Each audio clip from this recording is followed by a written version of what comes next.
بسم اللہ الرحمن الرحیم۔ ہمارے محلے میں خالدہ نامی عورت نے گھر خریدا۔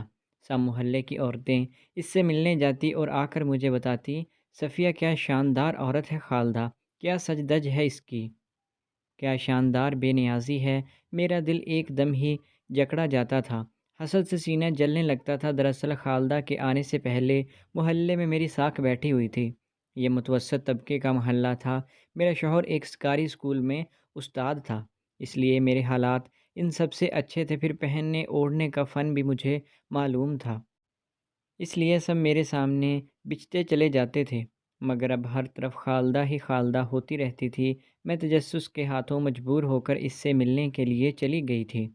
وہ بڑی ہی ملنسار اور ہنس مکھ عورت تھی، مگر ایک بات نے مجھے چونکا دیا تھا۔ وہ بولی، میں تنہا ہی رہتی ہوں۔ میں نے اس کے شوہر کے متعلق پوچھا تو وہ بولی، 10 سال پہلے ہی میری طلاق ہو گئی تھی۔ میں نے پوچھا، تو آپ کا خرچہ کیسے چلتا ہے؟ خالدہ بولی، میں خود ہی کماتی ہوں۔ میں نے سر ہلا دیا اور گھر آ گئی تھی، مگر یہ بات مجھے ہضم نہ ہوئی تھی۔ ایک تنہا عورت کتنا کما لیتی ہوگی بھلا؟ اس کے مہنگے مہنگے کپڑے، جوتے اور گھر کی سجاوٹ نے مجھے شش و پنج میں مبتلا کر دیا تھا۔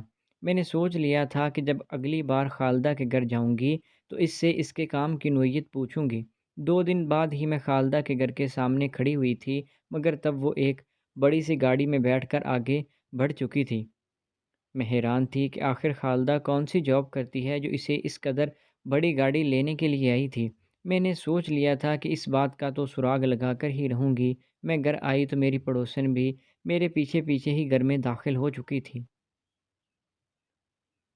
وہ بولی، صفیہ، خالدہ تو بڑے اثر و رسوخ والی عورت ہے، ہر روز اسے بڑی بڑی گاڑیاں لینے کے لیے آتی ہیں۔ میں نے سوچ لیا تھا کہ اس سے کہوں گی کہ وہ میری بچی کی کہیں پر نوکری ہی لگوا دے، تم سے یہ کام تو نہ ہو سکا۔ میں تنگ آ کر بولی، عورتوں کے اثر و رسوخ کہاں سے آ گئے؟ تم نہیں جانتی کہ جن عورتوں کے غیر مردوں کے ساتھ تعلقات ہوتے ہیں ان کے لیے ہی گاڑیاں آیا کرتی ہیں۔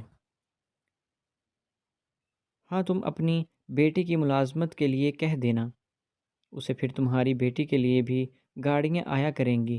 میرا شوہر تو حق حلال کی نوکری کرتا ہے، اسے تو اچھی نوکری ڈھونڈنے میں وقت لگے گا۔ تم جو بیٹی کی کمائی کھانے کے لیے اتاولی ہوتی جا رہی ہو، تم سے صبر کیوں ہوگا؟ میری پڑوسن میری بات سن کر ہکا بکا رہ گئی تھی، پھر وہ بڑبڑاتی ہوئی میرے گھر سے نکل گئی تھی۔ مجھے نہ جانے خالدہ کی تعریف سن کر کیا ہو جاتا تھا۔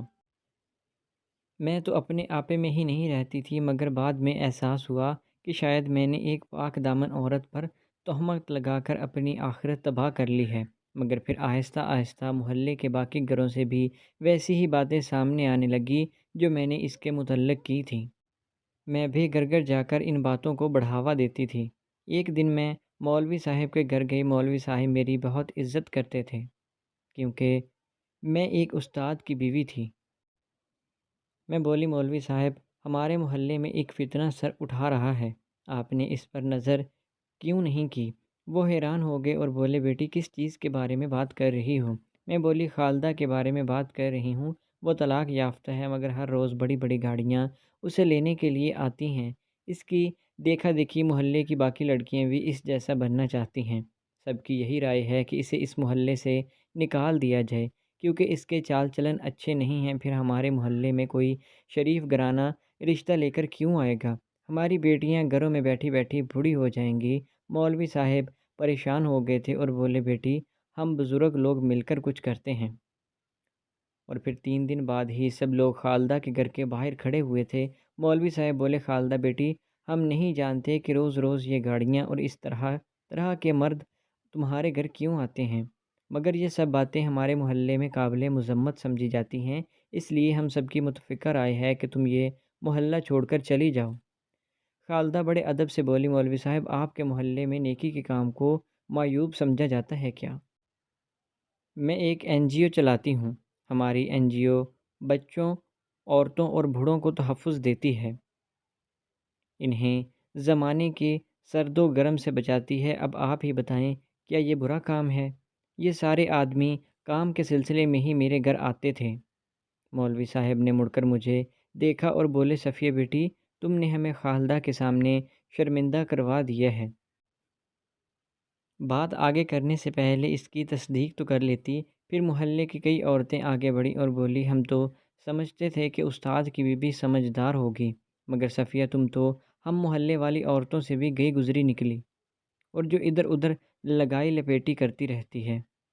میرا شرمندگی سے برا حال ہو چکا تھا۔ اب محلے کی سبھی عورتیں مجھے چغل خور اور فسادی کہنے لگی تھی۔ اتنی ذلت میرے لیے ناقابل برداشت تھی، اسی لیے شوہر کے ساتھ یہ محلہ ہی چھوڑ کر چلی گئی تھی۔ اب مجھے اکثر یہ بات یاد آتی ہے کہ جو دوسرے لوگوں کے لیے گڑھا کھودتے ہیں اور اس میں خود ہی گر جاتے ہیں، جیسے میں نے اپنی عزت بھی گنوا دی اور محلہ بھی۔